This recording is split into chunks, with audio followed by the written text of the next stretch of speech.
My name is Rich Brown. I'm a PADI instructor, and what I'd like to do is show you a quick review of how to set up your gear.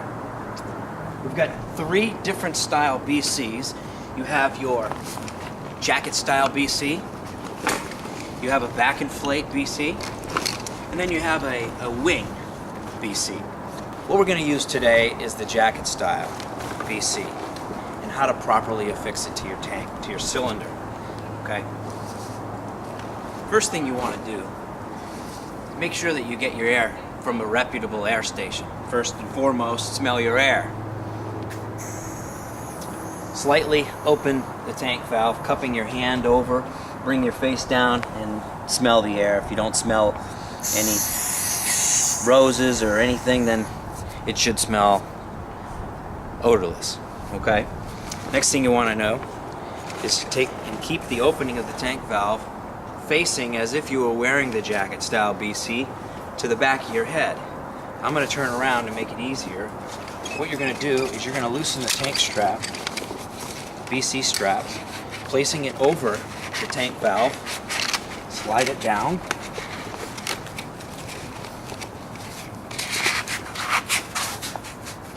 and how you want to measure whether or not it's in the right area is you want to be able to be perpendicular underwater and looking forward so that the back of the valve is not touching the back of your head.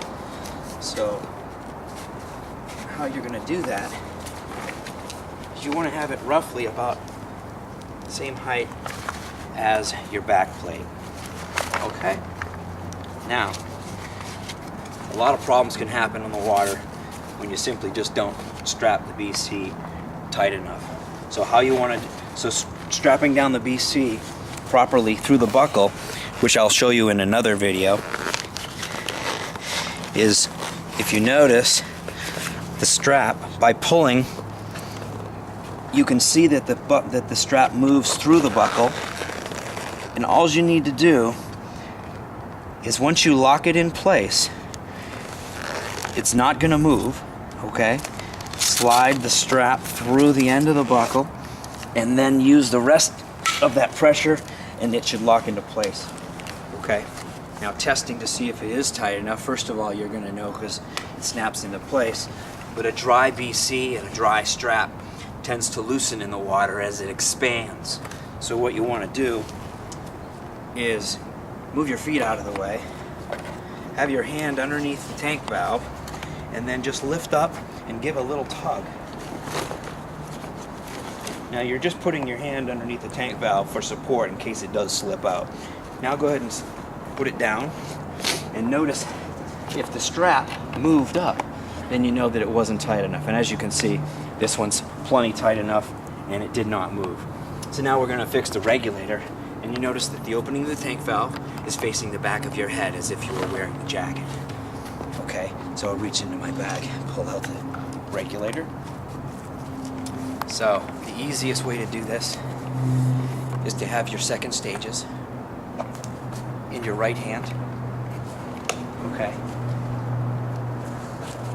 You're behind the BC, you're behind the tank, and you have the yoke screw facing you. Now if you follow those 2 rules, then it's virtually impossible to put it on incorrectly. Now you're going to loosen out the dust cover just until it falls out, as I did. Now you place the opening of the tank valve with the opening of the first stage, and what you're going to do here, when you screw it down, you're going to screw it just finger tight. Okay, there's no need to wrench it down because there is an O-ring that's going to lock with the pressure from the air from the tank. Okay, so it shouldn't move laterally like this, but axially, or what is that, radially? So then what you're going to do is you're going to take and you're going to put all your attachments together. So in this case, we're going to take the low pressure inflator hose, and it has a pulley system right here. You pull, push on, and then lock into place. And then just give it a little tug so that you know it's secured. All right. Now we can take these and just ensure that they don't go anywhere in our dive. Now what you're going to do is, in case there's a malfunction in the regulator when you do turn on the air, this plate right here, very improbable and highly unlikely, but wouldn't it be better to be safe than sorry? So we're going to take and hold the hose, the high pressure hose, and we're going to face it away from you and everyone else around us. So in this case we'll face it towards the pool, assuming there's no one in there.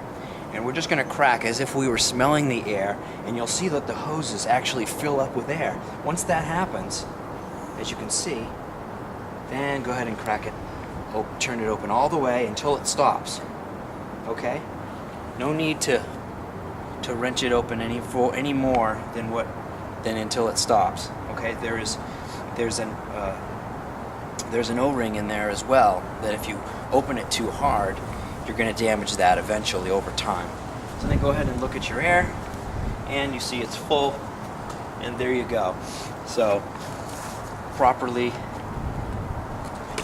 setting your VC and your cylinder down while you're setting up and getting into your wetsuit is a good rule of thumb, especially on a boat where there's a lot of rocking.